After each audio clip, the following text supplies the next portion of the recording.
Нашиот молк е гласот на оние што трагично заминаа во огнот. Ова беше дел од пораката на семејствата на загинатите во пожарот во Кочанската дискотека Пулс, испратена до обвинителството. Семејствата на загинатите порачаа дека нема да даваат изјави, додека не заврши истрагата. 7-миот марш за ангелите помина во тишина, пред кафулето на сопственикот на дискотеката, општинската зграда и полицијата.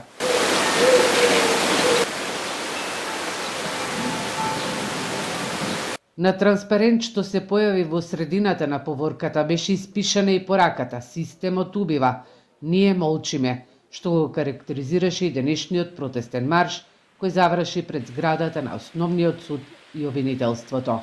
Нашиот молк е гласот на оние што трагично заминаа во огнот. Молк што зборува повеќе од 1000 зборови, ама нема да трае вечно како вашето судење.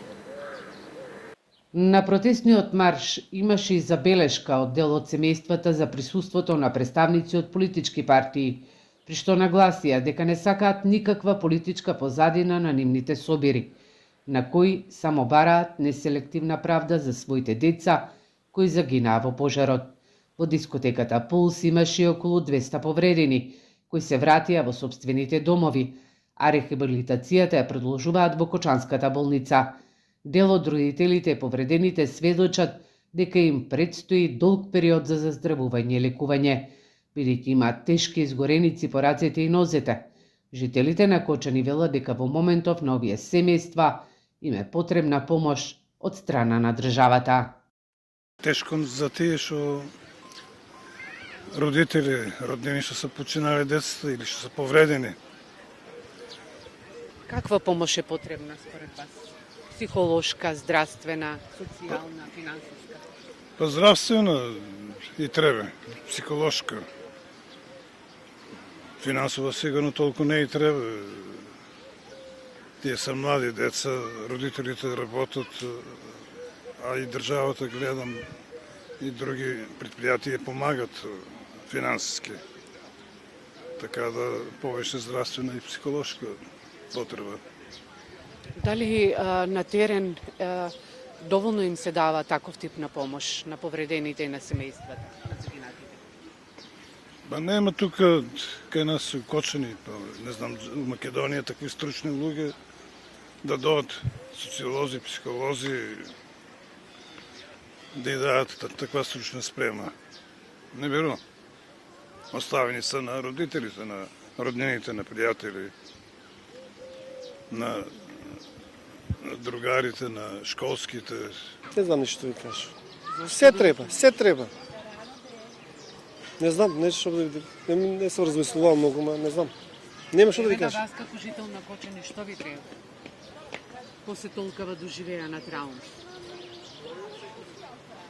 Еве ред. Ред да се створи, другото ништо. Само редом.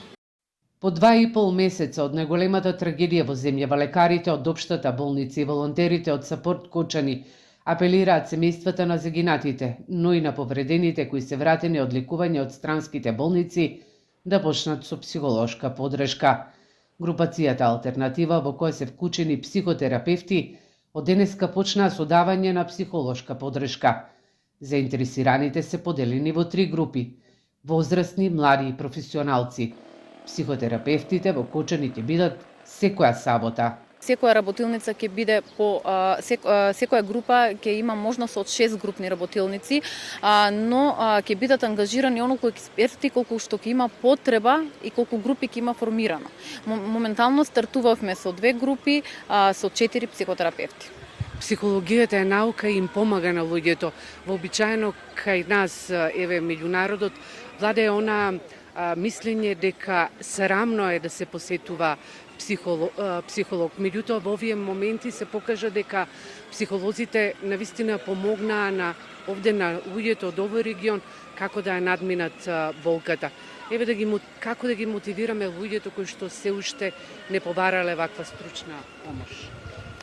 Вака, да, за жал, посебно и во помалите места, некако како се уште да е стигма и психолог, психотерапевт, но мислам дека тоа малку зазема една друга форма со текот на времето и луѓето се повеќе и повеќе го се гледуваат бенефитот од работа со психолог, односно психотерапевт, како што реков веќе, особено групната работа, каде што исти и слични искуства може да се споделат заеднички може да се потикнати сили, внатрешни наши лични сили, внатрешни, да се потикне отпорност, која што и текако ќе помага во минување низ овој процес.